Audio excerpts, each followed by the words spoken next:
I hope first, I guess, a precondition is that there's peace in the world.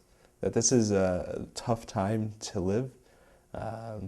There's a lot of fear at times, terrorism, Iran, concern for Israel, which is always, I think, on most Jews' hearts, hopefully every Jew's heart. So I think that that's just like a base level, that people are safe. I think that's something very important. So that's where so I think that's going from there. I hope that there's a Judaism in America where there's a purpose. There's a purpose to Jewish life. That people are self-consciously doing what they think is right and what they think and doing it because in a Jewish framework. I think that people have ethics on their concern, that people keep rituals, and that people do it in a way in which they support. I think, a broad-based coalition in America of environmentalism and concern for the other and concern for ways that things are produced. I hope that people continue remaining Jewish. I work part-time in the Hillel world, and I guess until I got there, I never really thought of assimilation as a real pressing concern, because my community usually is pretty good on assimilation. What I mean by that is most people tend to marry Jewish, and if they don't marry Jewish, well, they tend to bring in the converts, or they bring in the non-Jews to convert. But I hope that there's Jewish continuity. I think the Jewish community at large has thought about that long and hard. And I hope I could do whatever I could do to help that. But going back for a second, in Judaism 20, 30 years, where there's purpose, there's meaning to Judaism.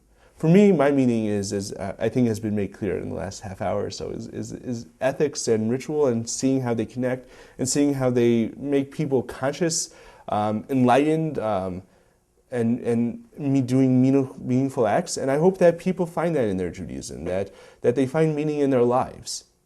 I guess that's my bracha, that's my blessing for the Jewish community in 20 or 30 years. That's great.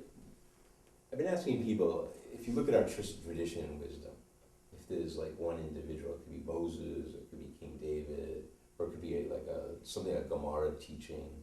Is there something you would share with us that you feel is something that's special to you? So there's something I would share. How many hours do we have? I studied philosophy in university, in yeshivot. So I'm drawn to the Jewish philosophical tradition. And the way I tend to look at things is through maybe that framework, through that prism. So the way I think I tend to read the Torah is through the philosophical commentaries, and the Gemara the same way. Someone who I've been reading or trying to figure out for many years is this, as I mentioned before, this French-Jewish philosopher named Emmanuel Levinas, who had these brilliant interpretations on the Talmud. I think he wrote 24 of them. I mean, it's really interesting. He was from Lithuania. He ends up in France and Germany.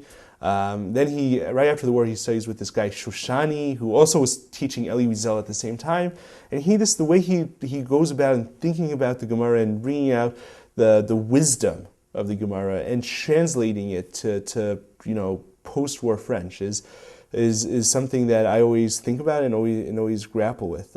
So there's Levinas. There's of course Maimonides, the Rambam.